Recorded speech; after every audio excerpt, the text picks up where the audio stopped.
Halo guys, ketemu gua lagi di Purbalingga.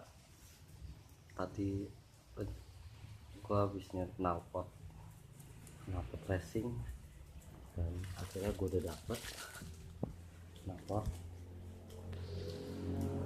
Atarap. Ini siap meluncur ke Jogja.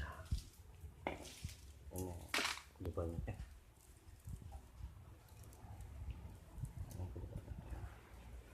Motor L15.